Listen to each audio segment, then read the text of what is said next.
Entonces, buenas tardes a todos y a todas, doctor. Soy Maylin Vilches, interna de séptimo de medicina, y hoy día junto al doctor le vamos a hablar sobre patología benigna y maligna de tiroides.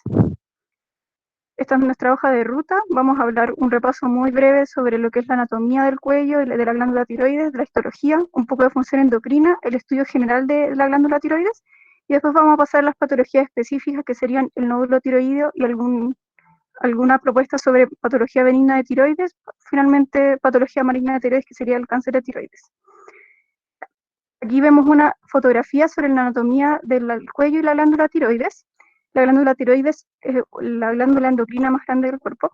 Consta de dos lóbulos, aproximadamente 5 por 2.5 por 2.5 centímetros, unidos por un istmo tiroideo, más o menos un lóbulo que sería el piramidal, que está solo en un 10 a 3% de la población. Se extiende por anterior desde C5 a T1 y también desde la mitad del cartílago tiroides, como vemos acá, hasta el quinto anillo traqueal. Pesa alrededor de 20 a 30 gramos por lo general. ¿Ya? Consta de una rica irrigación que está dada por las arterias tiroides y superior e inferior. Y es importante reconocer las estructuras que están cercanas a la glándula tiroides, porque en caso, por ejemplo, de intervención quirúrgica es frecuente que se puedan dañar y provocar alguna disfunción. Por un lado tenemos el nervio laríngeo recurrente y por otro el nervio laríngeo superior. ¿Ya? El nervio laríngeo recurrente inerva los músculos laringeos, excepto el crico tiroideo, que es inervado por el nervio laríngeo superior. Respecto a la histología, la unidad funcional y estructural de la tiroides es el folículo tiroideo, que es una estructura esférica conformada por una pared que la rodea, una pared de células foliculares cuboides derivadas del endodermo, que son las encargadas de secretar las hormonas tiroideas, mientras que entre los folículos tiroideos encontramos las células parafoliculares o células C, que son aquellas derivadas de la cresta neural y se encargan de secretar calcitonina. También dentro del folículo tiroideo encontramos un compuesto tipo gel que se llama el coloide, cuya principal componente es la tiroglobulina. Respecto a la función endocrina, muy breve, tenemos el eje tirotropo, ¿cierto? Partiendo primero por la secreción de TRH por el hipotálamo, luego por la hipófisis, estimula la secreción de TSH y finalmente la TSH estimula la glándula tiroides para producir las hormonas tiroides que serían T3 y T4. Ya por lo general en el cuerpo hay receptores de hormonas tiroides que responden principalmente a T3, pero también responden a T4, y dada por las desiodinasas de 1, de 2 y de 3 que están en las distintas estructuras del cuerpo, va a haber una conversión ya sea de T4 a T3 por la desiodinasa 1 y 2, o la desiodinasa 3 que convierte de T4 a T3 reversa. El estudio de la glándula tiroides tiene tres pilares fundamentales: el laboratorio, las imágenes, la citología y la biopsia. Dentro del laboratorio, las hormonas tiroides, la TSH, la T3, la T4 y la T4 libre, que es la porción libre en el plasma. Los anticuerpos antitiroides, que pueden ser varios, por ejemplo, los anticuerpos antitiroglobulina, que tienen utilidad en el seguimiento de cáncer de tiroides, como lo vamos a ver más adelante. También vamos a ver los anticuerpos antitiroperoxidasa, que son importantes, por ejemplo, en la tiroiditis de Hashimoto, y los anticuerpos antireceptor de TSH, que son los que encontramos que pueden ser hiperfuncionantes clásicamente en la enfermedad de Graves o hipofuncionantes en otras enfermedades.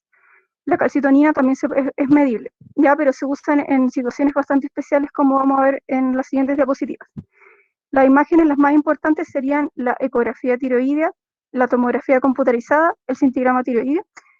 Aquí en las imágenes vemos la forma de realizar adecuadamente una ultrasonografía tiroidea. La posición del cuello tiene que ser una leve hiperextensión, mientras que en la imagen de abajo vemos estructuras que son visualizables a través de la ecografía tiroidea, ¿ya? Dentro del estudio citológico y biopsia, lo más importante sería la punción con aguja fina. Respecto a la ecografía tiroidea, lo más importante, tiene varios puntos que son importantes de evaluar: su estructura, las características del parénquima, en caso de observar nódulos, y también puede evaluar los linfonodos del cuello. ¿Alguien quiere decir algo? Ya. Respecto a la estructura, ya bien, ver la presencia o ausencia parcial o total de la glándula, que se puede ver en algunas agenesis de la glándula. Tenemos que evaluarla en tres dimensiones: en su dimensión longitudinal, anteroposterior y transversal, y tenemos que ver cómo se relaciona con las estructuras vecinas. Respecto al parénquima, hay que ver la ecogenicidad del parénquima, su estructura y la vascularización que se puede ver a través del Doppler color, y las características del nódulo tiroideo en caso de encontrarlo. Hay que describir su ubicación, tamaño, sus contornos, su ecoestructura, su ecogenicidad con respecto al parénquima tiroideo, la vascularización, el patrón de vascularización que posee, si es que posee micro o macro clasificaciones, y evaluarlo según la clasificación TIRAT, que la vamos a ver más adelante. Y según las características que nosotros evaluemos a partir del nódulo, vamos a ver si es que hay necesidad de biopsia u otro estudio complementario. Los linfonodos también se pueden evaluar a través de la ecografía tiroidea, principalmente sus características, y principalmente vamos a evaluar los linfonodos que suelen alterarse en caso de patología maligna, que serían los del compartimento central y laterocervical, asociados claramente a patología tiroidea maligna. Ya, aquí vemos dos imágenes, las dos son una visión transversal de la tiroides. Creo que puedo usar un puntero, ¿cierto? No. Ya, bueno. Ya, no importa. Aquí vemos una visión transversal de una ecografía tiroidea donde vemos la... ¿Se ve? ¿Se ve el mouse? Sí, sí, sí se ve. Sí. Ah, súper. Aquí vemos la tráquea, ¿cierto? Y aquí vemos la impresión de un lóbulo tiroideo, ¿cierto? Que se describía en la imagen, que se veía pequeño por el uso de levotiroxina, ¿ya? Aquí vemos otras estructuras nobles, por ejemplo, la carótida. Aquí también vemos otra porción transversal, esto es de otro paciente, donde vemos aquí la tiroides y vemos un lóbulo tiroideo aumentado de tamaño, ya que eso está en contexto de un bocio. Oye, escúchame una cosa. Sí. Las ecografías son bien increíbles, que muestran súper bien, ¿ya? Sí. Y entonces es importante que aprendan cómo se ve por lo menos la ecografía cervical, cómo se ve el tiroides. Si tú te das cuenta, muestra con tu... Yo creo que yo no puedo mostrar con mi... pero eso, al lado de la L hay una C, ¿cierto? Sí. Que es la carótida. Para el otro lado de la L, si tú muestras ahí, al otro lado de la L, ahí, eso, tú sabes qué es lo que es eso, ¿no es cierto? Tráquea. Esa es la tráquea en un corte transversal. Esta imagen que están viendo ustedes ahí es igual que si uno estuviera viendo un escáner. Eso quiere decir que se ve un corte transversal mirado desde abajo, por decirlo así, en el cual hacia el lado izquierdo de nosotros, el izquierdo del observador, por decirlo así, está el lado derecho del paciente, y hacia el lado derecho de nosotros el lado izquierdo. Y si te das cuenta, por delante de la tráquea, es como que se vieran esa ecorrefingencia con esa sombra ecogénica que se llama, se ve ese pedacito chiquitito de tejido tiroideo que es el istmo, ¿ya? Y de istmo. Sí, si uno continúa ese istmo hacia la L, por decirlo de alguna forma, ¿no es cierto?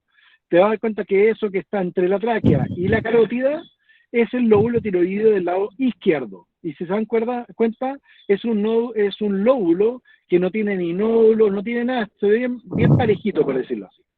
Por delante de la C, de la carótida, hacia arriba en el fondo, si es que uno lo viera hacia adelante, ese espacio es el músculo esternocleidomastoideo, ¿ya? Y se ve también, si se dan cuenta, que se alcanza a ver incluso la fascia que rodea el músculo, ¿ya? Y por fuera de la carótida aparece una J, que en inglés es de la vena yugular. Y la vena yugular se alcanza a ver entonces la vena yugular, que está por fuera de la carótida, por delante se ve el músculo esternocleidomastoideo, por dentro de la carótida se ve el lóbulo tiroideo del lado izquierdo, y por dentro del lóbulo tiroideo izquierdo se ve esta sombra que es la tráquea. Por delante de la tráquea se ve el istmo, y por delante del istmo se ve otra estructura que si te das cuenta que es igual que el músculo, igual que el músculo esternocleidomastoideo, y son los músculos pretiroideos. Y por delante de esa rayita blanca que es la fascia, se alcanza a ver incluso el celular subcutáneo. Si tú vas a la ecografía del otro paciente, te vas a dar cuenta entonces que según lo que estamos conversando, la tráquea se ve cortada, ¿no es cierto? Pero se alcanza a cachar uno que está en la tráquea ahí. Y entonces por fuera de la tráquea está este lóbulo tiroideo, que en este caso es el lóbulo tiroideo del lado izquierdo, ¿ya? En el cual tú tienes un nódulo probablemente por delante y un lóbulo tiroideo que es más grande. por fuera del lóbulo tiroideo incluso está rechazando o poniéndose en contacto con la carótida. Y la vena yugular se alcanza a ver más chiquitita, media colapsada por afuera. ¿Ya?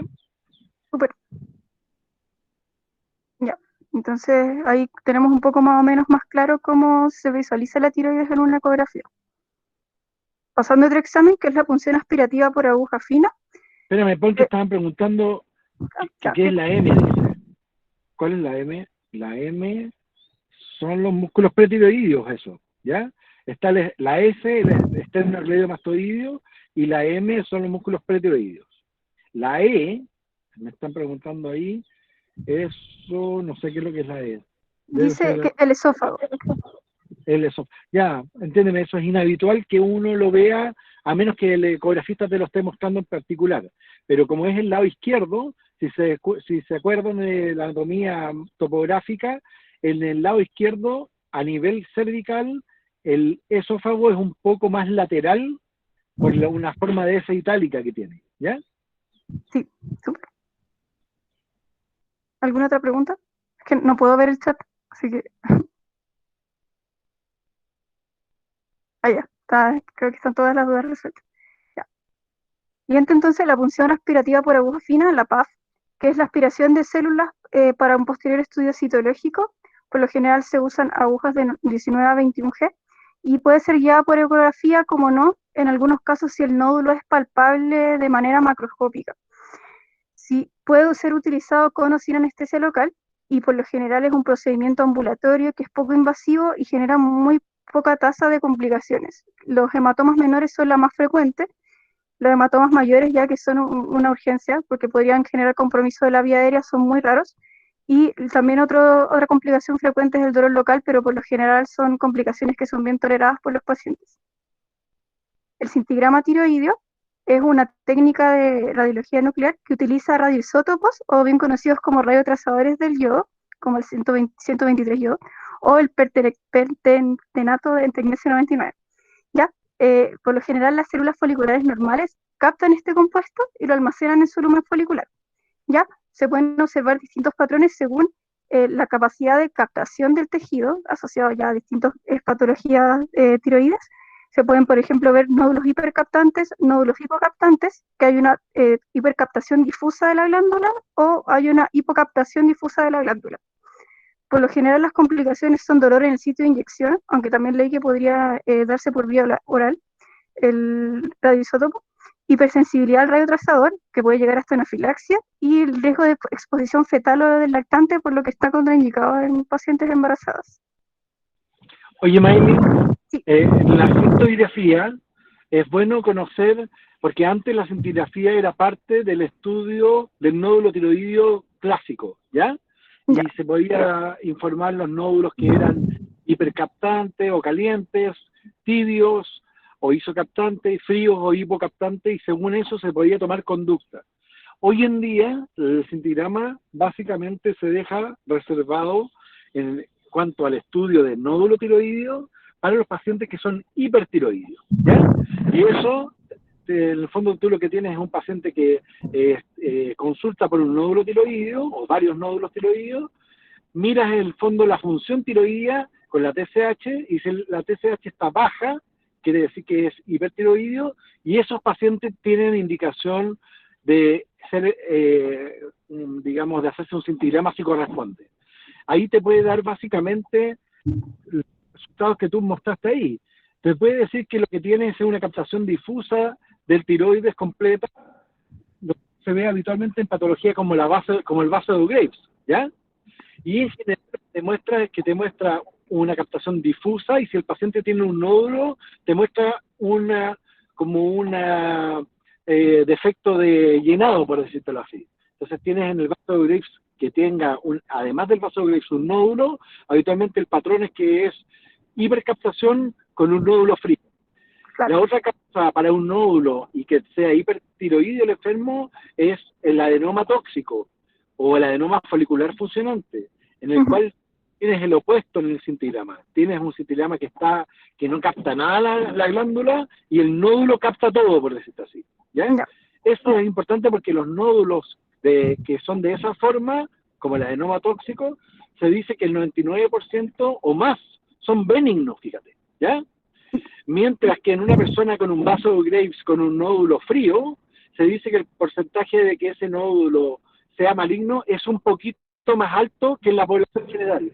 O sea, ser hipertiroideo con un vaso y tener un nódulo frío hace de que sea un poco más sospechoso que si el nódulo no se da en alguien que tenga un vaso de Graves, ¿ya? Súper, sí. Lo iba a mencionar después con más especificidad, pero un buen alcance, gracias, doctor. Ya, patología tiroidea, vamos a hablar de patología tiroidea maligna y benigna. Aquí no se guíen por el esquema, no es más frecuente la patología maligna, sin embargo la benigna sí, y vamos a ver el bocio y el nódulo tiroideo, que puede ser benigno o maligno. Y dentro de la patología maligna vamos a ver el carcinoma papilar, folicular, medular y anaplásico, ya rasgos generales. Partiendo con el bocio, se define como el aumento de volumen homogéneo de la glándula tiroides, perdón, esa sería la definición de bocio difuso, y la definición también puede ir por el grado si es funcionante o no. Ya puede ser EU, hiper o hipotiroideo, y también puede darse en un contexto de bocio multinodular o difuso. Ya tiene varias clasificaciones. La tiroidea a nivel mundial sigue siendo el déficit de yodo la primera causa de bocio, pero en Chile eso se ve muy poco, porque desde el 69 está legislada la sal yodada. Y en lugares donde no existe déficit de yodo, las causas más comunes son el bocio multinodular, la tiroiditis Hashimoto y la enfermedad de Graves. Dentro de la fisiopatología, en caso de encontrar un paciente eutiroideo, principalmente se asocia a factores bociógenos o defectos ya heredados. En caso de ser hipertiroideo, por ejemplo, se asocia a fenómenos autoinmunes, por ejemplo, en la enfermedad de Bacillus-Graves. Y en caso de ser hipotiroideo, por lo general se asocia a ser TSH dependiente, es decir, un efecto trófico de la TSH. Respecto a su clínica, puede ser asintomático o puede llevar a complicaciones locales. Por ejemplo, disfagia, disnea, sibilancias, tos, que son de tipo más compresivo, y también puede haber complicaciones más severas como compromiso a nivel compresivo de los vasos sanguíneos, como por ejemplo una trombosis de la vena yugular y que puede llevar hasta un síndrome de vena cava superior. Dentro de los síntomas sistémicos vamos a encontrar los signos y síntomas clásicos de hipotiroidismo en caso de encontrar esas alteraciones a la evaluación. Dentro de las causas de bocio en adultos, no quiero extenderme tanto tampoco, pero aquí sale lo más frecuente, ¿cierto? El bocio multinodular, el bocio por deficiencia de yodo, la tiroiditis autoinmune, donde está aquí la primera exponente, la tiroiditis crónica autoinmune. Y, por ejemplo, en casos de un bocio tóxico, clásicamente se describe la enfermedad de Bacillus-Graves. Respecto a la evaluación, esto ya es más medicina interna, pero tampoco me voy a extender tanto, se los voy a dejar acá para que lo vean con mayor detalle, pero quiero que piensen en que con solo los exámenes que vimos anteriormente podemos llegar a un diagnóstico bastante certero de cuál es la etiología de este bocio, midiendo hormonas tiroideas, anticuerpos, y por otro lado, la ecografía, ¿cierto? Que aquí también sale la ecografía como ayuda diagnóstica, que después nos va a llevar a evaluar las características de este bocio y si requiere alguna intervención mayor, ¿ya? Esto es lo que más me interesa en este seminario que estamos hablando de patología quirúrgica. ¿Cuál es la indicación de tratamiento quirúrgico en caso de un bocio? Que existan estos síntomas compresivos, que haya una presencia de bocio intratorácico. En caso de bocios de gran tamaño, por ejemplo, se describe mayores a 60 o 80 ml, pero también decía que podría ser una indicación relativa. En caso de pacientes poco sintomáticos, por ejemplo. En caso, por ejemplo, de existir un bocio asociado a hiperfunción de la glándula y que haya contraindicación de terapia médica, que por lo general se trata de yodo radioactivo.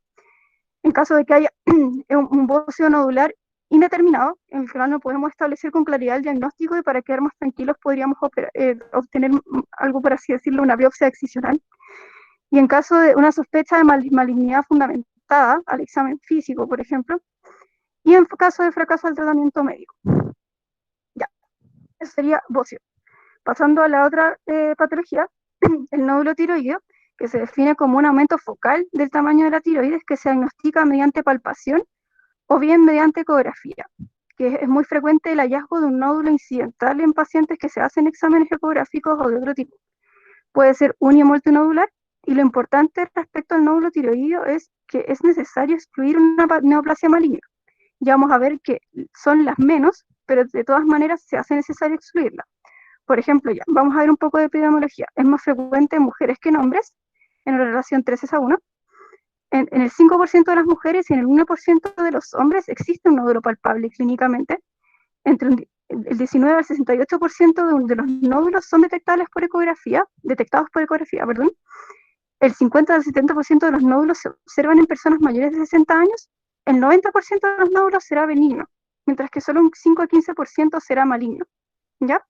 Aquí les puse un resumen sobre la edad, que los nódulos ya van a aumentar con la edad, por lo general, pero el cáncer de tiroides tiene un pic bimodal, es decir, tiene mayor incidencia entre pacientes menores de 30 años y pacientes ya mayores de 60 años. Ya, dentro de las causas de nódulo tiroideo tenemos varias, de nódulos tiroideos benignos o malignos. Dentro de los benignos están los bocios multinodulares, la tiroides Hashimoto, quistes, los adenomas foliculares, los adenomas de Harrood, y dentro de las causas malignas ya tenemos los tipos de cáncer que vamos a hablar ya finalizando la presentación. Y también tenemos acá un poco de metástasis que pueden dar hacia tiroides, como mama, renal y otras. Ya, que es importante respecto a la historia de examen clínico de un nódulo tiroideo, las características que va a tener. Y respecto a la historia, por ejemplo, es muy importante el antecedente de radiación cervical, la historia familiar, por ejemplo, antecedentes de familiares de primer grado con cáncer de tiroides, por ejemplo, otras enfermedades, como poliposis adenomatosa familiar, ya que son condiciones que predisponen al cáncer de tiroides, que es importante pesquisar en la evaluación clínica. La edad, como vimos anteriormente, el síndrome clínico, por ejemplo, que se puede presentar ya en un contexto, por ejemplo, el cáncer de tiroides medular se asocia a al neoplasia endocrina múltiple 2. Si el nódulo aumenta de tamaño rápidamente, nos hace sospechar que hay una patología maligna de base. Que sea indoloro, duro y adherido a órganos profundos también habla de lo mismo, como todos los nódulos por lo general. Que haya presencia de adenopatías cervicales asociadas y que haya síntomas como disfonía o voz ditonal, que a diferencia de lo que piensa la mayoría, en el caso de cáncer de tiroides es una alteración infiltrativa, ¿ya? No compresiva. Dentro de los síntomas importantes o signos del nódulo tiroides, podemos ver que hay una masa palpable que puede ser o no visible, ¿cierto? Como vimos anteriormente. Puede haber cambios en la voz, sensación de obstrucción y los síntomas asociados a alteraciones de la función tiroidea. Ya, el estudio del nódulo. El estudio inicial siempre va a partir con TSH, como lo vimos con el doctor, y el cintigrama tendría su utilidad solamente si encontramos una TSH inicial disminuida. Si hay una TSH inicial disminuida, hablaría de que hay un nódulo que está hiperfuncionando. Y un nódulo hiperfuncionante es muy baja la probabilidad de que se trate de una neoplasia maligna. ¿Ya? Así que, en ese sentido, la utilidad del cintigrama, el cintigrama no descarta la necesidad de hacer una ecografía, sino descarta la necesidad de hacer una punción. ¿Ya? Si la TSH inicial está elevada, podríamos partir el estudio con ecografía, T4 y anticuerpos antitiroideos. ¿Ya? Respecto a la calcitonina, no se recomienda su uso de entrada para todos los pacientes, sino que se reserva para pacientes que tienen un antecedente familiar de cáncer medular de tiroides, ¿ya? O en caso de encontrar una PAF con neoplasia folicular, especialmente células de Harrood. Un resultado mayor a 50 o 100 es muy sugerente de cáncer medular de tiroides. Respecto al rol de la ecografía de tiroides en el estudio del nódulo tiroideo, es importante realizar a todos los pacientes con sospecha de nódulo tiroideo o que tengan un bozo nodular al examen físico o que haya sido notado en otros exámenes de estudios de imagen. Por lo general se recomienda en nódulos mayores a 1 centímetro, pero después vamos a ver que hay algunas excepciones que se hacen para algunos nódulos más pequeños. El rol importante de la ecografía es que provee una mayor información que el examen físico, que ayuda a la selección de pacientes que son candidatos a PAF según las categorías de riesgo y distintas clasificaciones, que las más importantes son el TIRAX y la clasificación del 2015 de la ATA, ¿ya? Dentro de los hallazgos ecográficos que vamos a ver en esta tabla, que la extraje del libro de la Chile, que los hallazgos ecográficos asociados a cáncer de tiroides, según menor o mayor probabilidad de malignidad, por ejemplo, de mayor riesgo de cáncer de tiroides, está encontrar un nódulo hipocogénico que tenga microcalcificaciones, que tenga un signo del centelleo, un flujo V, que según lo que entendí, es una técnica para evaluar vascularización que no utiliza Doppler, que haya presencia de vasculatura central, que tenga márgenes irregulares, que tenga un signo de halo incompleto, que por lo general se dice que se forma una pseudocápsula alrededor de los nódulos benignos y que si este está incompleta podría hablar de malignidad, que sea un nódulo más alto que ancho y que tenga un crecimiento documentado en el tiempo, que son bastante parecidas a todas las características ecográficas de la mayoría de los nódulos que conocemos. Sin embargo, bajo riesgo de cáncer podría orientar, por ejemplo, un nódulo que sea hiperecogénico, o que haya calcificaciones grandes, que haya una vasculatura que sea periférica, que su estructura sea similar a la torta de 1000 hojas, y literal se ve como una torta de 1000 hojas a la ecografía, que tenga una apariencia espongiforme, o que haya un signo de la cola de cometa, ¿ya? Que es un signo asociado, que a veces se confunde con una calcificación, pero es un coloide hipercondensado, que da esa imagen a la ecografía. Ya, dentro del algoritmo de resumen, aquí para que les sirva para repaso, por lo general la evaluación inicial va a ser TSH, ultrasonido de tiroides, y ya después vamos a utilizar, según los valores que obtuvimos de la TSH, los estudios por radiología nuclear, que es el cintigrama tiroideo, y si no, vamos a realizar la ecografía y vamos a evaluar los criterios que nos entregan esta ecografía respecto a la benignidad o malignidad del nódulo. Respecto al estudio ya más específico, según los tipos de nódulos, vamos a tener algunas circunstancias clínicas que van a ser manejadas de manera específica, ya respecto a la nodularidad, la funcionalidad y el tamaño de evolución.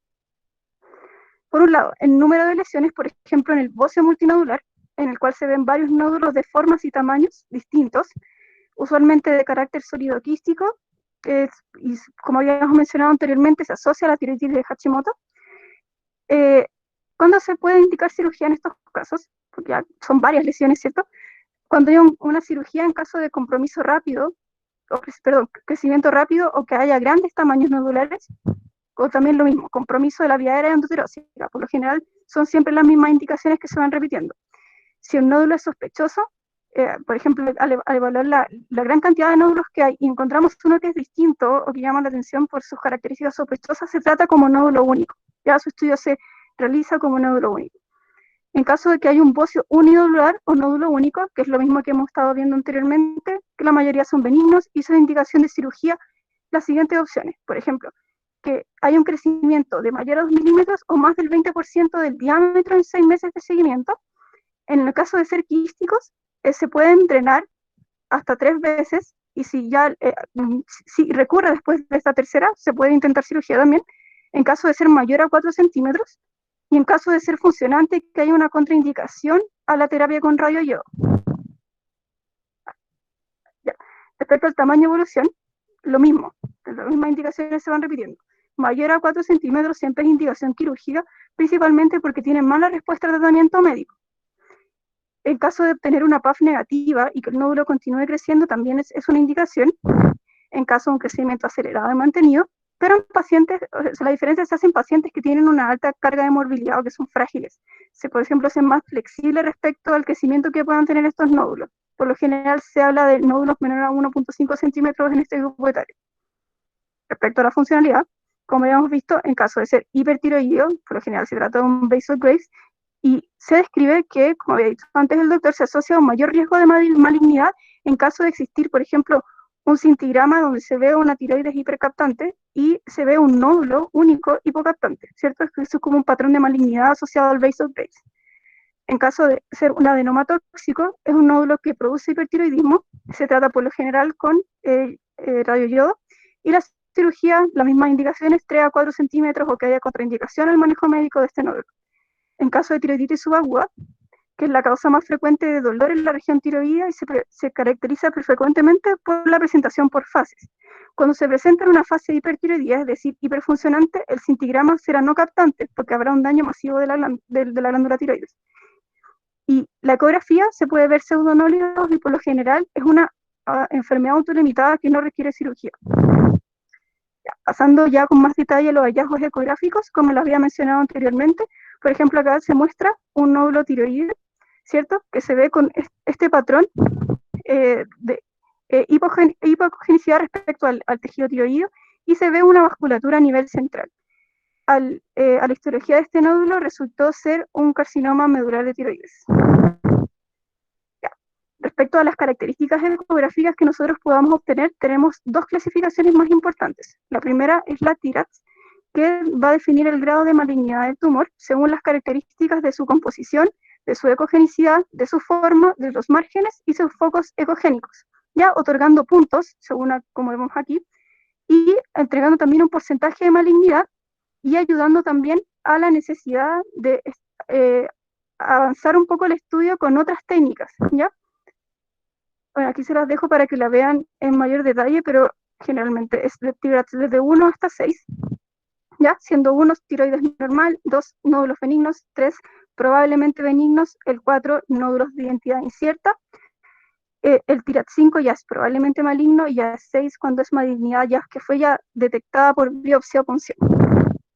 Esta es Oye, la una importancia, perdón, de la clasificación de TIRADS extra es que, o sea, una importancia extra de la clasificación es que en Chile se usa mucho porque resulta de que fue descrita en el grupo de la clínica alemana, donde existe un grupo muy importante de radiólogos, cirujanos, endocrinólogos que enfrentan patología tiroidea, y comandados por la doctora Eleonora Horvath, se publicó un trabajo que fue este de clasificación ecográfica de TIRADS, que básicamente aúna, ¿no es cierto?, criterios ecográficos y le otorga un puntaje para que eso finalmente se termine llevando al paciente a una categoría TIRADS.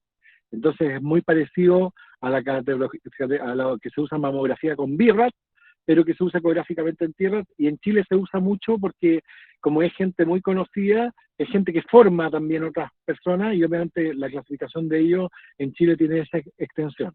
En el resto del mundo es menos frecuente encontrar que te informen las ecografías con TIRADS, se usa mucho más las clasificaciones de la ATA, pero la recomendación más típica es que, independiente que diga TIRADS 1, 2, 3, 4 o lo que sea, en la ecografía tiene que venir la descripción de los nódulos de acuerdo a estos criterios que estamos hablando ahora. Súper, ya, así que es una forma también de evaluar la malignidad y la necesidad de un estudio ya con función u otro método. Esta es la tabla que habla sobre las características también a la ecografía y otorga un riesgo de malignidad del nódulo, ya, pero esta es la clasificación de la ATA, donde hay patrones ecográficos desde alta sospecha de malignidad a que haya un tumor, o sea, un nodo perfectamente benigno, ¿ya? Y aquí está el riesgo estimado de malignidad según categoría. Puse esta porque en el libro de la Chile estaba mal traducido. Por ejemplo, acá, donde había baja sospecha, dice isocogénico o hiperecogénico, y en el libro de la Chile decía hipoecogénico, pero es hiperecogénico. ¿Ya? Y según estas clasificaciones va a entregar el manejo que nosotros debamos otorgar al nódulo según tamaño y según características. Ya, por ejemplo, los nódulos de alta sospecha e intermedia sospecha según ATA, que, que sean mayores a 1 centímetro, se va a recomendar la PAF, mientras que en nódulos de baja sospecha y que midan más de 1,5 centímetros, también se estaría recomendada la PAF. Mientras que en nódulos de muy baja sospecha se puede considerar una PAF solo en nódulos que sean mayores a 2 centímetros, mientras que si es benigno no hay necesidad de biopsia. Ya, esto es lo mismo, pero es una imagen ya donde entrega las características ecográficas, es lo mismo, desde benigno, que es puramente quístico, hasta acá, donde se ven estas microcalcificaciones malignas, que bastaría con que fuera mayor o igual a 1 centímetro para realizar una PAF. Entonces, por lo general se define realizar una ecografía tiroidea a todo paciente con un nódulo tiroideo sospecha de este, ya sea por la clínica u otro examen imagenológico. Por lo general se reserva para tumores mayores de 1 centímetro, ¿ya? Vamos a comenzar con la TSH, luego la ecografía tiroidea, que aquí este es el consenso de la SOCHET, que integra tanto el TIRADS como la clasificación de ATA, ¿cierto? Sospecha alta, sospecha intermedia, y lo homologa entre ambos, entregando así un patrón de manejo para los pacientes. Por ejemplo, cuando es un nódulo puramente benigno, ya se podría observar solamente en APS. Cuando la sospecha es muy baja, en un nódulo mayor o igual a 2 centímetros, como vimos, se podría considerar la PAF, pero si es menor a 2 centímetros se puede observar en APS. mientras que en sospecha baja ya el corte es 1,5 centímetros y en sospecha alta e intermedia es de 1 centímetro. Ya. Según la indicación de PAF, según evaluación ecográfica, esto es muy parecido a la ATA, ¿cierto? Y ya aquí es importante que en caso de alta sospecha, la indicación de PAF sea, por ejemplo, cuando son mayores a 1 milímetro, o sea, perdón, a 1 centímetro, pero, por ejemplo, en casos de encontrar nódulos entre 5 y 10 milímetros, se puede evaluar caso a caso la necesidad de PAF. Esto lo decía el consenso de Sochet, y definía, por ejemplo, en pacientes con factores de riesgo, por ejemplo, antecedentes familiares, sí se podría considerar una PAF entre un nódulo, perdón, entre 5 a 10 milímetros. Mientras que los nódulos menores a 5 milímetros no se funcionan, salvo que ya haya adenopatías que francamente hablen de una metástasis o malignidad o extensión extratiroidea o compromiso traqueal o ya de los nervios laringeos, ¿cierto? Esas serían como las indicaciones de biopsia, o sea, de PAF en nódulos que sean menores a 1 centímetro. Oye, porque increíblemente existen nódulos muy chiquititos que pueden dar metástasis y pueden dar síntomas. Son muy excepcionales, por supuesto, pero existe esa presentación clínica también. Al igual que existe el microcarcinoma multifocal, en el cual tú tienes nódulos pequeñitos de 2 milímetros, pero lleno el tiroides de eso, que cada uno son un cáncer chiquitito, y esos son un tipo de presentación muy agresiva que puede dar metástasis ganglionares y que tú ves la ecografía como que no tuviera nódulos. ¿Ya? Así que quedarse con la idea de que todos los mayores a 1 milímetro hay que estudiar. Pero si en caso de ser más pequeños, en caso de condiciones específicas, se A un podrían... centímetro, a un Pero, centímetro. digo, sí, no, sí, es 1 centímetro, pero me confundo. Es 1 centímetro, no 1 milímetro. Es probable que lo diga de nuevo de todas maneras, pero sé que es 1 centímetro, ya. Un centímetro. Respecto al sistema de clasificación, según los hallazgos que obtuvimos a la PAF, se clasifican según Bethesda del 1 al 6, ¿ya? Donde la categoría 1 es no diagnóstica, por lo que se recomienda repetir la PAF. La categoría 2 es ya benigna y se puede realizar seguimiento. Y el problema vendría, por ejemplo, en las categorías 3 y 4 de Bethesda, donde es una citología de significado incierto, ya donde tendría un manejo más específico y más habría que evaluar aspectos multimodales para poder realizar PAF. Incluso algunos recomiendan cirugía directamente, después lo voy a mencionar más adelante. Ya en Bethesda 5 y 6, francamente se recomienda cirugía, ¿ya? Porque el riesgo de malignidad es bastante amplio, como ven, de un 60-75% en 5 y entre 97 y 99% en 6. Ya, esto es un resumen del consenso de la Sochet sobre el tamizaje de nódulos tiroides, donde no se recomienda, francamente, realizar un tamizaje universal de nódulo tiroideo en toda la población, porque a pesar de que aumente el rendimiento diagnóstico, no mejora la sobrevida de los pacientes. Entonces, no se justificaría el tamizaje general a la población general, y qué pacientes sí se beneficiarían de un tamizaje con ecografía tiroidea para buscar nódulos en caso de que exista un antecedente de cáncer diferenciado de tiroides en mayor o igual a un familiar, o sea, mayor a un familiar de primer grado, es decir, mayor o igual a 2 familiares de primer grado. Cuando haya habido exposición de radiación cervical antes de los 18 años de edad, principalmente en la niñez, y asociado a síndromes genéticos, por ejemplo, como había mencionado, el MEN2, la poliposis adenomatoidea familiar, síndrome de Cowden y otros muchos que se describen. Y, me va a tocar, que no se recomienda. También existe el cáncer papilar familiar, por si acaso. Ya, súper. Y no se recomendaría realizar ecografía de tiroides a pacientes con tiroiditis de Hashimoto, a no ser que tengan un nódulo, o sea, un bocio, o una característica, no sé, alterada al examen físico que podría hablar de malignidad. Ya, ¿en qué caso? Esto también es de doctor, una pregunta. En pacientes que tengan radiación pasados los 18 años, tengan, no sé, 30 años o algo así, ¿no se le hace ecografía realmente? Lo que pasa es que depende básicamente de si tú tienes un nódulo clínico o no. Todos los pacientes que reciben irradiación en la zona de cabeza y cuello tienen más riesgo de producir cáncer de tiroides. Y no solo cáncer de tiroides, también cánceres escamosos de la laringe, de la faringe, de la intraoral, etcétera. Pero hablando del cáncer de tiroides en particular, entiende que hubo en algún momento tratamientos de radioterapia para pacientes pediátricos, por ejemplo, por acné por ejemplo, por patología benigna como hiperplasia de amígdala. Entonces, pacientes que recibieron en la niñez radioterapia por otra causa, termina siendo un factor de riesgo independiente. Pero, obviamente, si alguien a los 20 años tiene un linfoma de Hodgkin y le dan radioterapia, esa persona, si le aparece un nódulo tiroideo, así sea chiquitito, tiene el antecedente y es factor de riesgo, y ahí se recomienda ecografía y probablemente punción y estudios más agresivos, ¿ya? Pero en general, en el fondo, cuando hay nódulo tiroideo ni no hay nada, en el fondo hacer ecografía buscando como tamizaje es lo que no se recomienda. O sea, mira, yo recibí radioterapia porque, no sé, por cualquier cosa, y me estoy haciendo ecografías para buscarme nódulos tiroideos, ese concepto no, ¿ya? Pero en general, cuando hay radioterapia, hoy en día por causa maligna, y en general esos pacientes tienen ecografía o escáner o lo que sea como seguimiento de imagen. Entonces, como tamizaje no, a menos que exista un antecedente muy fuerte, pero la pregunta es buena en el sentido de que cualquier persona que ha recibido radioterapia en la zona de cabeza o cuello puede tener, tiene un factor de riesgo para el cáncer de tiroides independiente mucho más alto, ¿ya? Vale, gracias. Ya. Continuando con las derivaciones urgentes, ya sea especialidad o servicio de urgencia, se puede plantear en las 3 primeras derivaciones urgente especialidad y en la última ya servicio de urgencia. Las 3 primeras, por ejemplo, un nódulo tiroideo indoloro que crezca rápido en pocas semanas, cierto que tiene todas las características de malignidad. En caso de nódulos con presencia de adenopatías sospechosas regionales o sospecha ya francamente una metástasis a distancia.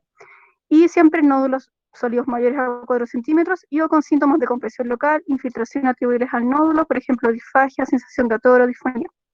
Y ya la derivación inmediata a servicio de urgencia en caso de que haya un nódulo tiroideo o un bocio que produzca síntomas compresivos agudos, ya, y que pueda comprometer, por ejemplo, la vía aérea. Ya. Respecto al manejo del nódulo con citología indeterminada. Perdóname.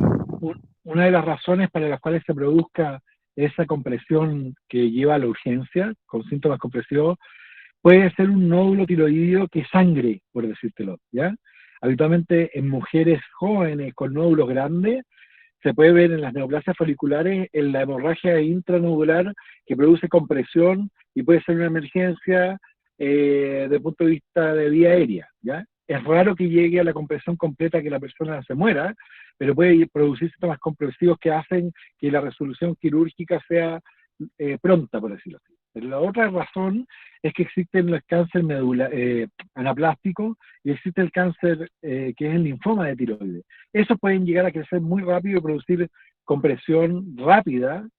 Me refiero que en una semana, de una semana a otra se produzca compresión con síntomas respiratorios importantes y que pueden requerir tratamiento urgente desde el punto de vista quirúrgico, a veces traqueostomía o a veces sacar el tumor rápido. ¿Ya? Ya. Bueno.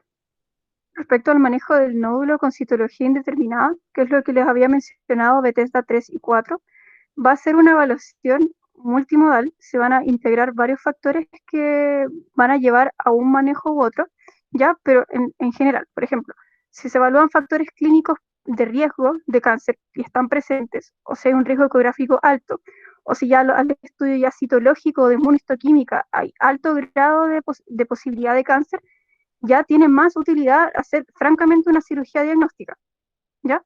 Y en caso de que sea un nódulo solitario y que cumpla todas estas características de malignidad, se recomienda que se comience con una lobectomía como primera opción, ¿ya? Pero el manejo sigue siendo controversial, por así decirlo, ¿ya? Requeriría integración de varios factores para determinar el manejo final. Respecto al seguimiento, esto es lo que describe la ATA, en nódulos que no tuvieron nunca criterios para PAF. Se recomienda el seguimiento con ecografía. En caso de nódulos que hayan tenido una alta sospecha ecográfica, de 6 a 12 meses se recomienda el seguimiento. Si la sospecha es de intermedia o baja, es de 12 a 24. Y en caso de que haya sido una sospecha ecográfica muy baja, es controversial el seguimiento, pero se dice que no antes de los 24 meses, ¿ya? Pero sí mantener el seguimiento. Si obtuve una PAF previa benigna a través del Bethesda, ¿cierto?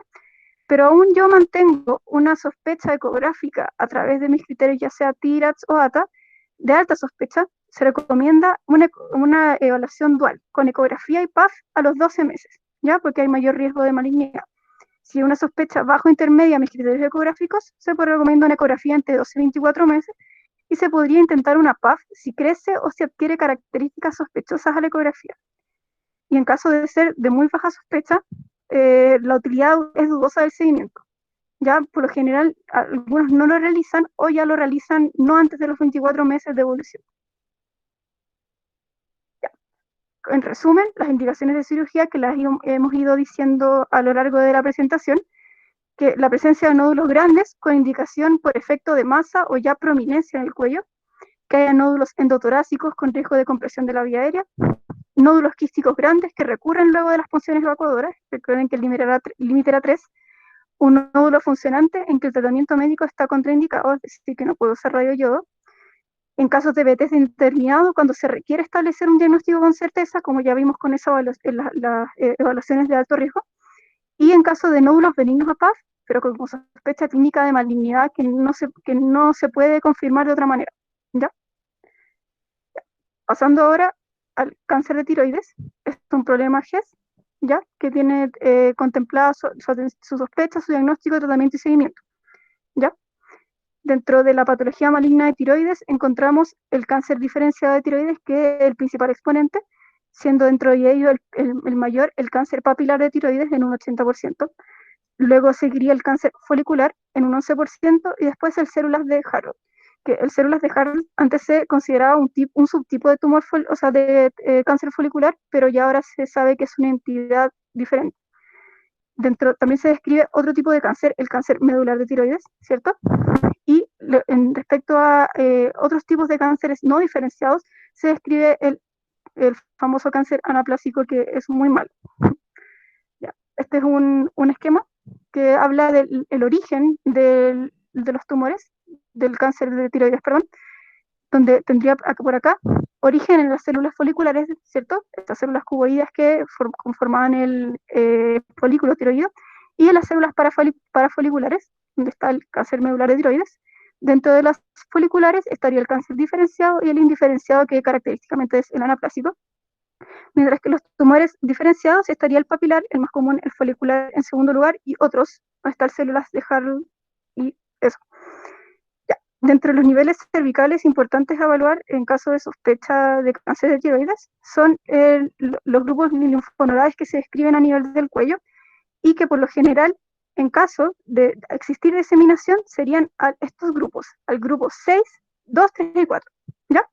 Que serían las zonas principales de riesgo de diseminación, que también se considera una metástasis, ¿ya? No es como diseminación local, es metástasis linfática.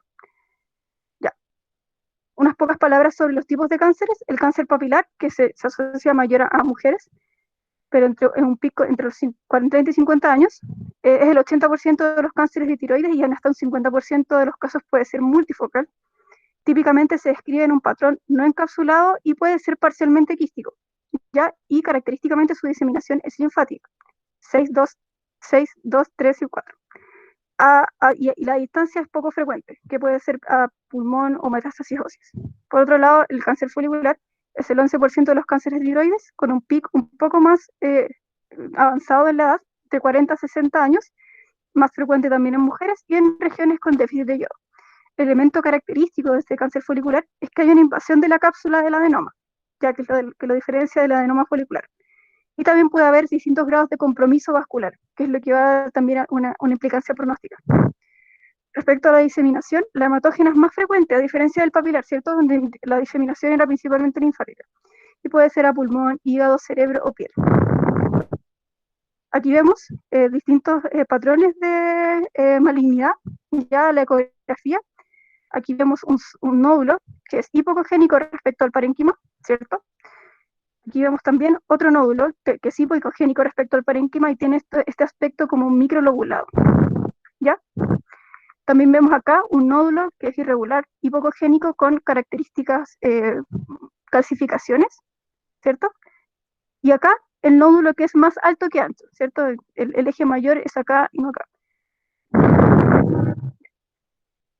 ya, me faltó decir que todos estos eran cánceres diferenciados de tiroides, por eso los puse. Ya. De efecto al cáncer de células de Hartle, es cerca del 3% de los cánceres de tiroides. Es una presentación más agresiva de los cánceres diferenciados de tiroides, con una mortalidad a los 5 años de 8%. Su histología principalmente se observa una hipercelularidad con mayor al 75% de células de Hartle. Respecto al carcinoma medular, es el 4% de los cánceres de tiroides, es una neoplasia neuroendocrina que produce calcitonina, ¿cierto? Porque proviene de las células parafoliculares, y con los valores entre 50 y 100 ya es muy sugerente. 80%, sin embargo, son esporádicos y solo el 20% de los cánceres medulares, como les había dicho anteriormente, se asocian al MEN2. Y un 15% se presenta ya con síntomas compresivos. Y el más malo de todos, como ya todos saben, es el anaplásico de tiroides, que afortunadamente solo es un 2% del total de los cánceres. Son agresivos, rápidamente progresivos y tienen un mal pronóstico, y son más frecuentes, descritos más frecuentemente en población mayor a 65 años que ya tenían un carcinoma diferenciado de tiroides previo. Se describe una diseminación linfática y hematógena. No existe terapia curativa para estos cánceres y la sobrevida estimada es del 50% a los 6 meses de diagnóstico y solo 20% al año, es decir, tiene bastante mal pronóstico. Ya, dentro de los factores de riesgo, que ya los hemos ido vislumbrando a través de la presentación, que orientan a malignidad sería por un lado entre la anamnesis al examen físico, a la anamnesis que haya este antecedente de radioterapia de cabeza y cuello, que haya una radiación de cuerpo completo por trasplante de médula, eso también está descrito, ya que también es radiación, exposición a radiación ionizante por accidentes o caídas durante la niñez y adolescencia. Eso incluye, por ejemplo, las radiografías dentales. Y antecedentes familiares de primer grado de cáncer de tiroides o ya estos síndromes familiares que habíamos descrito, la neoplasia endocrina múltiple, la poliposis familiar adenomatosa, el síndrome de Cowden. Y que, por ejemplo, hay una masa de crecimiento rápido o que se presente con síntomas que invaden tejido, por ejemplo, disfonía borronca. Al examen físico, parálisis de cuerdas vocales, linfadenopatías cervicales o que hay un nódulo duro y adherido al tejido adyacente, ¿cierto? Que es como las características clásicas de malignidad. El diagnóstico de cáncer de tiroides, por lo general, parte del estudio de un nódulo tiroideo, ¿cierto? Y la ecografía es el mejor examen con mayor rendimiento para que nos permite pesquisar este cáncer y categorizarlo según el TIRAT, ¿cierto? Según los hallazgos que se obtengan, vamos a tener una mayor posibilidad o menor de malignidad y una necesidad de punción. Respecto al estudio preoperatorio, lo general siempre es ecografía cervical, pero no siempre es necesario un estudio histológico de los linfonodos, ni tampoco un estudio de diseminación clásico como TAC, como lo conocemos en casi todos los cánceres. Ya solo estaría recomendado en casos seleccionados. Respecto a la estratificación, esta es característicamente posoperatoria, ¿ya? Y hay que evaluar dos características esenciales, que es el riesgo de recurrencia, que son las tablas ATA, y la mortalidad. No solo el TNM, porque el TNM aporta información sobre la mortalidad, pero también a nosotros nos interesa saber el riesgo de recurrencia de este tumor, así que por eso utilizamos ambas. Estos son los estudios preoperatorios que define la guía MinSal. Como dije anteriormente, siempre ecografía y todos los demás, no los voy a mencionar uno por uno, pero en casos seleccionados, ¿cierto? Este es el sistema de ATA para estratificación del riesgo de persistencia o enfermedad recurrente, cancerígena obviamente, y define un bajo riesgo, un intermedio riesgo y un alto riesgo según las características que nosotros hayamos obtenido después de la cirugía. Ya tampoco les voy a leer todo esto, pero por lo general el cáncer papilar de tiroides se requieren estas características, ¿ya? Y se requiere, por ejemplo, que no haya histologías agresivas como el carcinoma de Hartle o cáncer folicular de tiroides, ¿ya? Y ahí va aumentando el riesgo. Se las voy a dejar para que la vean, no creo que venga el caso que se la aprendan de memoria. Ya. Factores pronósticos que determinan el tratamiento, por lo general, que hay un tumor de alto tamaño. En un paciente de mayor a 55 años, que es lo que va a definir, por ejemplo, las etapas del cáncer del 1 al 4, ¿cierto? Antes era 45 años, pero se vio que era una sobre-etapificación, ya que en verdad ahora se sabe que es sobre los 55 años, que haya metástasis a distancia, la presencia de metástasis linfáticas y el mayor riesgo de recurrencia que va a estar dado por estas características ATA. El manejo, el pilar del tratamiento es la cirugía.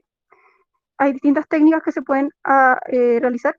La principal es la lobectomía, que es la excisión quirúrgica de un lóbulo tiroideo, y se recomienda en tumores menor de 1 centímetro que no tienen excesión extratiroidea, ni linfática, ni otros factores de riesgo. Ya, por ejemplo, si tengo el antecedente de radioterapia extensa de cabeza y cuello, por ejemplo, se podría optar a tiroidectomía total, en ese caso, aunque sea menor de 1 centímetro. En caso en que sea entre 1 y 4 centímetros, se puede intentar una tiroidectomía ya total o una lobectomía según preferencias del paciente, hallazgos ecográficos, o si es que voy a usar radioyodo posteriormente como terapia adyuvante, ¿ya? Y ya voy a recomendar tiroidectomía total si ya es mayor a 4 centímetros o si ya francamente encuentro una extensión extratiroidea o metástasis, ya sea linfática o a distancia. Posterior al tratamiento, se recomienda que todo paciente debe iniciar levotiroxina, más allá que por una función de reposición de la función glandular, sino porque se ha visto que si hay un remanente tiroideo podría alterarse. Así que por lo general se indica levotiroxina para evitar esta actividad que puede ser gatillada por el aumento de TSH, ¿ya? Y en casos de lobectomía, se podría hacer el seguimiento con TSH sin necesidad de iniciar levotiroxina de manera inmediata. Las complicaciones de la cirugía, las más comunes, como había mencionado anteriormente, son el hiperparatiroidismo por la contigüidad que tienen estas glándulas, la lesión del nervio laringeo recurrente, lesión del nervio laringeo superior, y otras menos infrecuentes como seromas, la infección, que es muy infrecuente, y el hematoma cervical postquirúrgico, ya que depende de su magnitud, va a ser más complejo de tratar. Otra indicación de tratamiento es el radioyodo, que se ha visto que disminuye la mortalidad y recurrencia en los pacientes de bajo, intermedio y alto riesgo, pero no se ha demostrado en el grupo de pacientes de bajo riesgo, ¿ya? Lo importante es que requiere una preparación y hay que suspender la levotiroxina o dar TSH recombinante para lograr una TSH mayor a 30, porque su efecto depende de la cantidad de TSH que exista. También se recomienda al mismo tiempo una dieta baja en yodo, porque una dieta alta en yodo también suprimiría su acción. Contraindicado, como dijimos anteriormente, embarazo y lactancia, uso de contraste o medrona reciente por el exceso de yodo, y en casos de enfermedad renal crónica o hemodiálisis requeriría ajuste de dosis. Este es un resumen del manejo desde que yo establecí el TIRATS, después obtuve una PAC, establecí mi clasificación de Bethesda, y aquí, como ven, grado 3 o 4 ya es más controversial, y aquí en 5 o 6 ya se recomienda la cirugía, ¿cierto? Ahí lo pueden ver después. Seguimiento, los pilares del seguimiento son el examen físico, la ecografía, la tiroglobulina, ¿cierto? Que es un marcador de actividad tiroidea, anticuerpos antitiroglobulina porque podrían opacar la elevación de la tiroglobulina como marcador de patología maligna activa, y esto se recomienda ya tanto en casos de tiroidectomía total y lobectomía, no solo en casos de tiroidectomía total, ¿ya? O sea, no solo en casos de lobectomía como se tendría a pensar. Y hay distintos patrones de respuesta, no creo que venga el caso de revisarlos, pero cada uno va a tener sus indicaciones de estudio posterior o nuevas indicaciones según lo que se encuentre al examen físico, a la ecografía y a los anticuerpos antitiroglobulina y la tiroglobulina. Para finalizar, respecto al pronóstico y seguimiento del cáncer de tiroides, se tiene que el carcinoma diferenciado de tiroides tiene muy buen pronóstico, con una sobrevida del 93% a los 10 años, es bastante bueno. En pacientes mujeres menores de 55 años, el grupo que tiene mejor pronóstico. Puse mayor, no sé qué puse ya. Mejor pronóstico. Después el seguimiento a todo paciente con carcinoma diferenciado de tiroides se hace con estos exámenes que dije anteriormente. En caso del carcinoma medular, ahora podría estar recomendado, o sea, hacer seguimiento con calcitonina y antígeno CAR embrionario. Y ahí tiene bastante buena sobrevida también en los estadios tempranos 1 y 3, y en el estadio 4 baja 28%. Respecto al carcinoma anaplásico, como vimos anteriormente, tiene una mala sobrevida, solo el 50% a los 6 meses de diagnóstico, y no existe ningún tratamiento curativo a la fecha.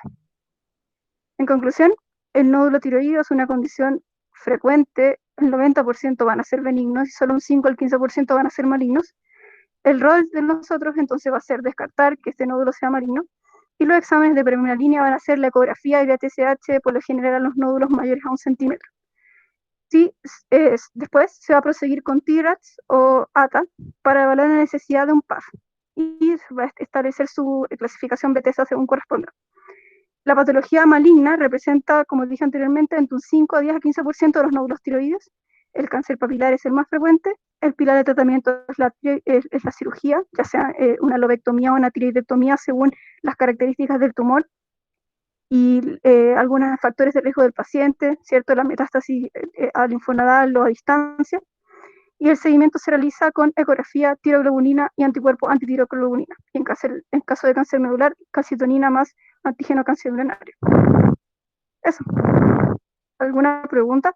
¿Algún comentario? ¿No? Yo tengo una duda. ¿Ya? ¿Por qué Dale. el Bethesda 4 es indeterminado si es un cáncer folicular?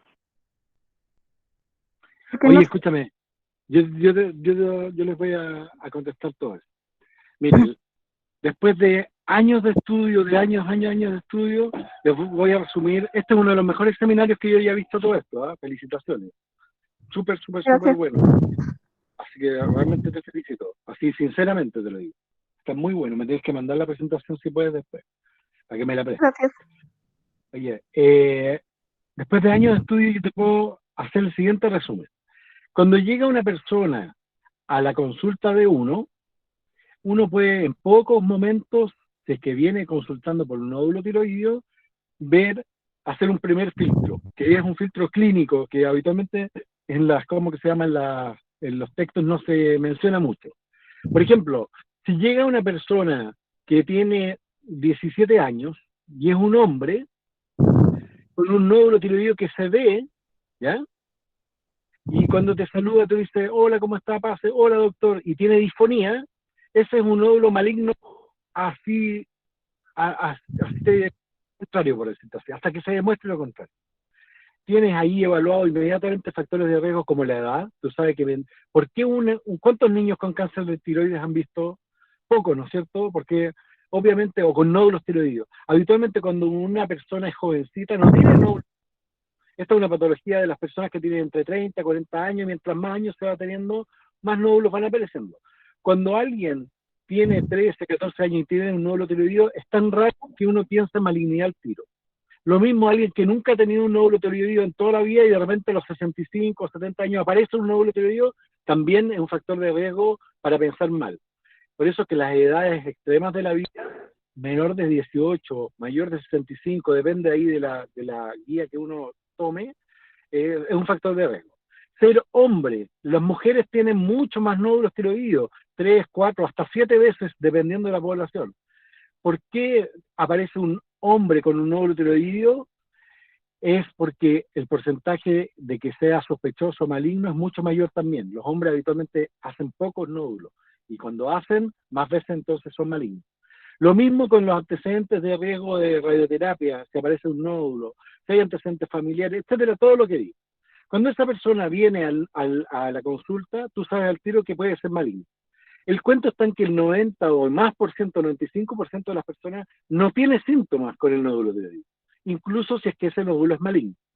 Partiendo de esa anamnesis nula, tú tienes el paciente al frente, le preguntas de cuándo está ese nódulo, etcétera, y básicamente examinas a la persona. Hay un porcentaje de nódulos tiroideos que son palpables, y esos nódulos son habitualmente nódulos que son de un diámetro de 1 centímetro, 1,5 centímetros para arriba. Es raro de que alguien pueda palpar un nódulo tiroideo menor de 1 centímetro o alrededor de 1 centímetro. Y les paso el dato de que si uno puede palpar fehacientemente un nódulo de 1 centímetro, es porque ese nódulo es más duro y habitualmente es sospechoso, entonces clínicamente de ser un cáncer de tiroides, a pesar de ser pequeño. Lo más típico es que con el ejercicio clínico uno empieza a darse cuenta qué tipos de nódulos uno puede palpar y eso va de una persona a otra. Yo que toco el cuello a 30, 40 personas al día, te digo de que es muy inhabitual que yo pueda palpar un nódulo que mida menos de 2 centímetros. Y que si lo palpo, pienso al tiro de que es un nódulo que puede ser maligno. Pero en general, la gente viene derivada o mandada por la sospecha de un nódulo palpable. Esa es una forma de que llega con un nódulo tiroideo. Y la otra es que le hicieron un examen de ecografía por otra razón, por otro estudio, y incidentalmente se descubrió un nódulo tiroideo. Les digo al tiro de que los nódulos tiroideos menores de 1 centímetro, en general, no se estudian, ni con punción, ni con ninguna cosa, salvo que haya algún criterio ecográfico de sospecha, ¿ya? Y eso está claramente establecido, y lo dijo Maylin en el seminario, por supuesto, está escrito y todo. Los nódulos que son más frecuentes de consultar son nódulos pequeños que habitualmente tienen un aspecto benigno, y pequeños estoy hablando de nódulos de 5 milímetros, 6 milímetros, y que son tan descritos como nódulos quísticos o nódulos que son inocentes. Y eso las ecografías te lo dicen al tiro. Todos esos pacientes quedan habitualmente fuera del estudio del nódulo tiroideo, y lo que nos vamos a centrar como médicos cuando estamos atendiendo es en nódulos que tengan o un tamaño más grande, o sea, 1 centímetro para arriba, o 1,5 centímetros, algunos dicen para arriba, o nódulos palpables, o que tengan síntomas, o nódulos que, si bien son más chicos, tengan cierto grado de sospecha ecográfica. Pero ¿qué es lo que pasa? Que hay nódulos de 8 milímetros que son inocentes ecográficamente, y hay nódulos de 2 centímetros que son ecográficamente inocentes. Entonces, lo que se trata de hacer es hacer un corte por tamaño, y en general los nódulos, como te digo, mayor de 1 centímetro, 1,5 centímetros, van a continuar el estudio para responder una pregunta. Esa pregunta es, ¿este nódulo que tiene esta persona es un cáncer o no? Eso se puede, como te digo, anticipar en un porcentaje de personas porque tienen disfonía o disfagia o dolor, o porque el nódulo es muy duro, porque tiene ganglio o lo que sea. Pero la gran mayoría de la gente tiene un nódulo que ecográficamente tiene ciertos grados de sospecha, o sea, tierra 3, ponte tuvo 4, y tiene un tamaño que no es muy grande tampoco, tiene un par de centímetros, no produce ningún síntoma, es difícil de palpar, y resulta que tú tienes que saber si ese nódulo es bueno o malo, y para eso aparece la punción. Antes de la punción les recuerdo el TSH, para saber si el paciente es hipertiroideo o no, porque si es hipertiroideo entra a otra, digamos, línea del diagrama de flujo, pero la gran mayoría de la gente, o sea, 95, 96% de la gente, o es eutiroidea o es hipotiroidea, y se echan en un mismo saco que es el que estamos hablando ahora. La gente tiene este nódulo, es asintomático, se encontró en una ecografía o se lo palpó algún médico en un estudio, en un examen de rutina, y se hace una ecografía y tiene un nódulo que es como si consta, y tú tienes que determinar si es benigno o maligno, y para eso aparece la punción. Y ahí, para contestar la pregunta que se hizo en el chat y que se hizo verbal, aparecen las categorías de Bethesda, en la cual tienes digamos, una distinción entre el Bethesda 1, romano, 2, 3, 4, 5 y 6. 1 es que la muestra fue insuficiente para hacer diagnóstico. Y eso, dependiendo de la sospecha que uno tenga, clínica y ecográfica, porque acá la ecografía se empieza a tomar parte del examen físico y el examen clínico, por decirlo. O sea, tiene la anamnesis, el examen físico, y la ecografía cuéntala, por decirlo. ¿Ah? Y acá tienes un nódulo que, si es sospechoso, tú insistes en que, a pesar de que fue insuficiente la muestra o mala la muestra o no sirvió, se insiste en una nueva punción. El paciente típico de toda esta historia termina en un Bethesda 2, que es que el nódulo es benigno. Y bajo esa vereda de saber que el nódulo es benigno, uno decide qué hacer con esa persona. Si lo vas a seguir con ecografía, porque hay veces que hay un nódulo de 3 centímetros que es benigno, no produce ningún síntoma ni nada, pero tú quieres saber si a lo mejor se tiene que operar porque el próximo año mide 4 centímetros y va creciendo, por poner un ejemplo. O porque se empieza a ver, o porque produce síntomas compresivos, no sé. Pero ya sabes que es benigno. El Bethesda 5 y 6, que son sospecha de cáncer de tiroides y cáncer de tiroides propiamente tal, van a cirugía de frontón, en términos generales, y se consideran dentro del auge en Chile, como si fuera 5 y 6 cáncer de tiroides. Y el problema está en la punción, en que no te puede decir qué hacer, que es Bethesda 3 y Bethesda 4. Bethesda 3 es una neoplasia folicular o un tumor folicular de significado incierto, pero que tiene grandes chances de ser benigno. Grandes chances quiere decir 95% de las veces va a ser benigno. Sin embargo, hay un 5% de tumores que son malignos. Y esos pacientes hay que decidir bien qué hacer con ellos, depende del tamaño del tumor, de la preferencia del paciente, de cómo es el examen físico, los antecedentes familiares, los antecedentes de radiación, etcétera, etcétera, etcétera. Y hay algunos en los cuales tú terminas operándolo para tener diagnóstico histológico final. Bebés de A4 es aquel tumor folicular en los cuales existen algunas cosas que le pueden decir al patólogo que puede ser un cáncer. El problema es que el cáncer folicular no se puede diagnosticar por punción, porque el cáncer folicular está definido desde el punto de vista de la anatomía patológica como aquella neoplasia folicular en la cual las células invaden la cápsula o los vasos que están pericapsulares, y eso no se puede ver por punción. Entonces, BD de A4 no es un cáncer folicular, porque no se puede saber. Puede ser que sea, es una neoplasia folicular de significado incierto que tiene la chance de ser un cáncer, ¿ya? El cuento está en que si uno sigue ejerciendo la medicina en este campo, se da cuenta que la gran mayoría de los pacientes que son BD de A4 y que terminan operándose y que termina siendo un cáncer, no es un cáncer folicular, es un cáncer papilar, pero que tiene una diferenciación folicular, en la cual el patólogo ve las células de la punción y ve unas células foliculares, como un tumor folicular, pero que tiene ciertas características que pueden llegar a ser un cáncer.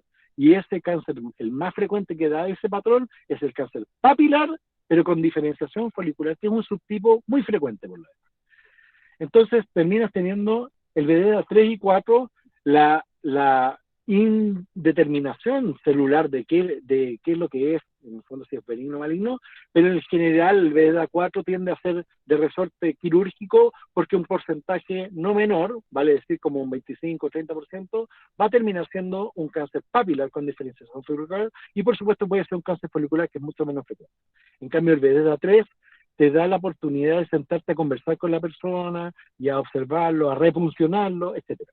Dicho eso, existen algunos estudios que dicen que un mismo patólogo, mirando la misma muestra, en la mañana te puede informar de beta 3 y en la tarde de beta 4. Así que existe cierta subjetividad al respecto, y por eso es que se abren las puertas a que se use el criterio del médico para saber si va a tener indicación quirúrgica o no en esas categorías.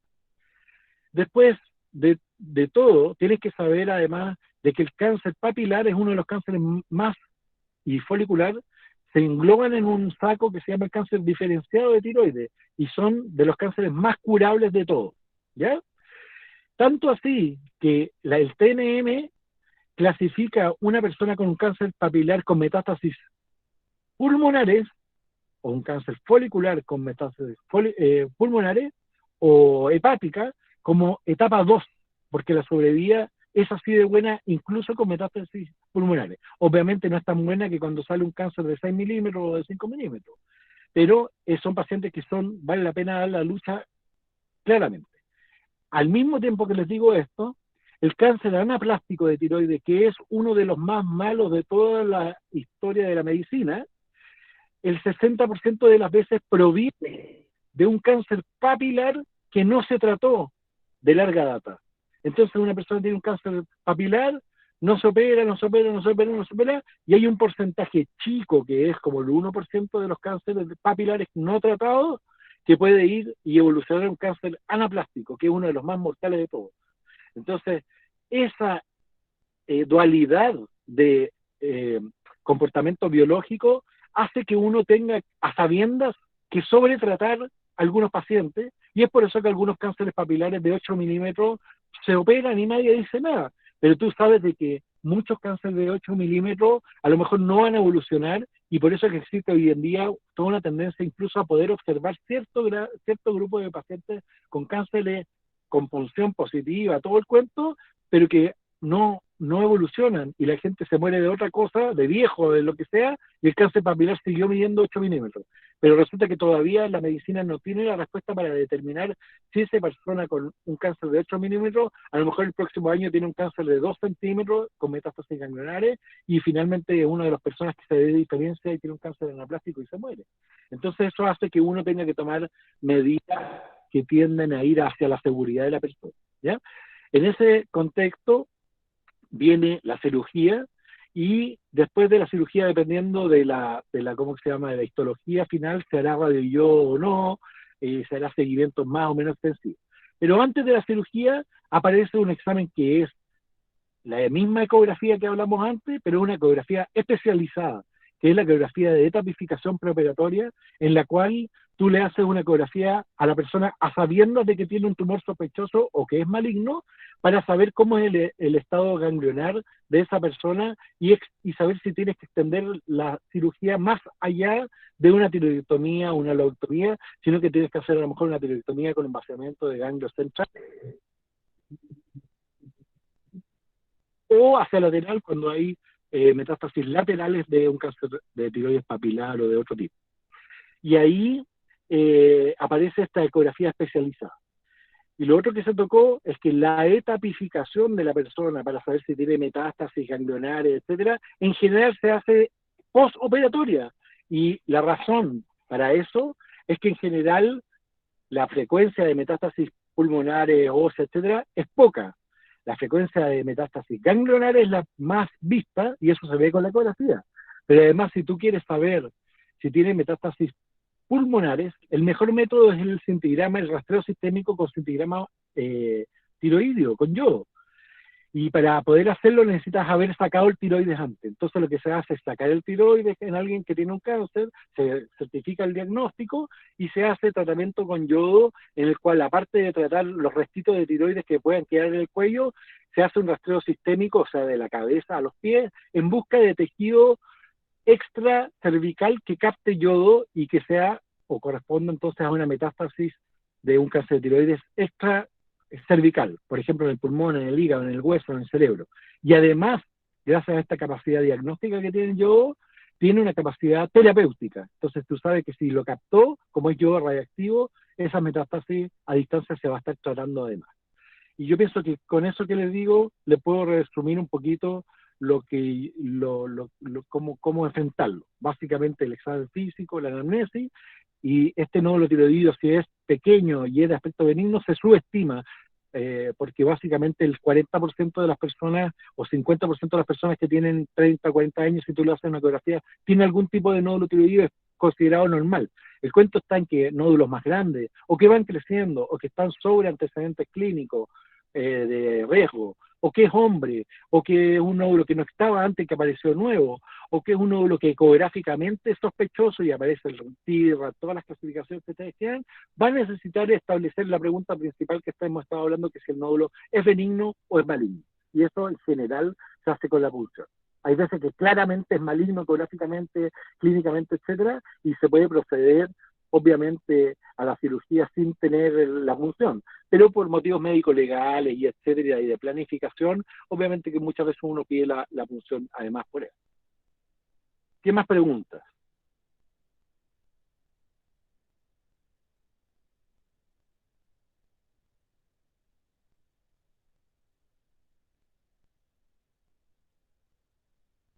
¿Alguna otra pregunta? Maylin, ¿alguna pregunta? Creo que no. No sé si alguien más tiene alguna pregunta. No sé si habrá que saber más específicamente el manejo ya como radio. Yo es que igual lo puse por si acaso, pero Lo que pasa es que yo creo que tú vas a ser endocrinóloga, eso es lo que pasa. Pero en todo caso, ¿cierto que sí? me gusta, pero no sé. ¿Cómo? Me gusta, pero hay que ver, doctor. Sí. No, sí, yo sé, pero yo te lo digo desde ahora. Oye, pero dicho esto, yo pienso que entiéndeme que el manejo conceptual es muy importante, ¿ya? Que saber qué es lo que uno está buscando y cuáles son las herramientas que tiene para ir respondiendo a las preguntas que uno se va haciendo clínicamente. Dicho eso, si tú te das cuenta, casi todos los diagramas de flujo que estudiaste, que fueron todos los importantes, te das cuenta de que en el texto figura que una cosa que nos figura en los diagramas de flujo, que es que la sospecha clínica comanda todo por ese caso, ¿ya? O sea, yo te digo, si yo tengo un hombre, un varón me refiero, con un nódulo que se ve o que viene creciendo y que tiene disfonía, así que la punción me diga que es benigno, yo no le voy a creer a eso, ¿ya? Y ahí el gold standard se va por el tierra porque la clínica manda. Lo que pasa es que muchas veces no existe clínica por ese tema, ¿ya? Entonces uno echa mucho mano de lo que son los hallazgos ecográficos y por supuesto de la punción, porque al contrario de lo que te estoy diciendo, si yo le digo a alguien que este nódulo es benigno, si es benigno, y le hago una punción y sale maligno, fregué, la punción manda. Pero al contrario, maligno, y resulta de que termina viendo una punción que es benigna, ahí manda el criterio clínico. Ya. ¿Aló? Sí, gracias, doctor. ¿Aló? Salió una pregunta. Ya, perfecto. Dice, quería saber cuáles son finalmente las... Quería saber cuáles son las indicaciones de radio yo. Están variando en este preciso momento porque hay mucha dispersión. Antes se daba radio yo para todos los cánceres diferenciados de tiroides, folicular y papilares, medular no, anaplástico no. Y se dan dosis altas. Hoy en día se dieron cuenta de algo que nosotros los cirujanos sabíamos hace un tiempo, de que en general el pronóstico no cambia si es que tú le das radio yo a tumores chicos que fueron sacados enteros y que no tienen metástasis ni a distancia ni ganglionares. Y en general lo que uno busca es disminuir la recurrencia, y eso se logra con dosis de radio que van entre 30 y 100 mil curie, dependiendo de la dosis. Se trata de ser cada vez con menos dosis para tener menos efectos secundarios como lesiones de las glándulas salivales y cosas por el estilo. Y con eso, hoy en día yo te diría que tumores mayores de 1 centímetro, o que tengan compromiso de la cápsula, o que tengan metástasis ganglionares, o que tengan signos de invasión perineural o vascular, van a radioyodo.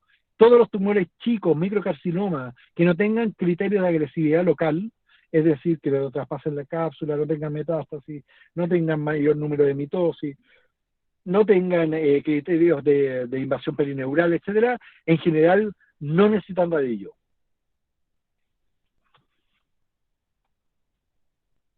Gracias. De nada, Camila, no hay problema. ¿Qué más preguntas? ¿Para irme a ir a ver mi enfermo a la UCI? ¿Alguien más? Para que el doctor vaya tranquilo, yo creo.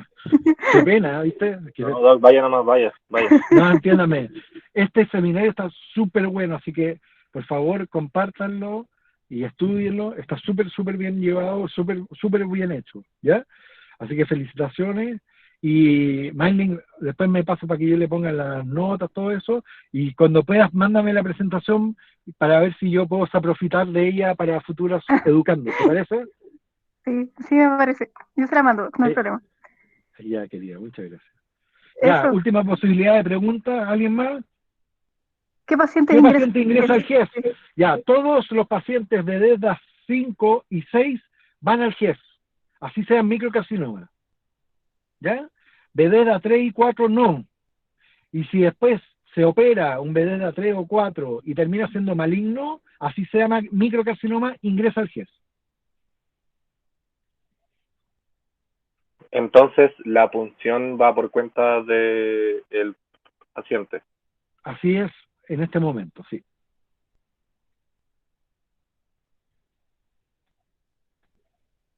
Muchas gracias. Gracias. Bueno. Ya creo que se acabó las preguntas. Ya. ¿Alguna pregunta más? Última oportunidad. Pregunten ahora, después me pueden preguntar en el hospital, no hay ningún problema. Parece que no. Muchas Ya, gracias. Maylin. Felicitaciones.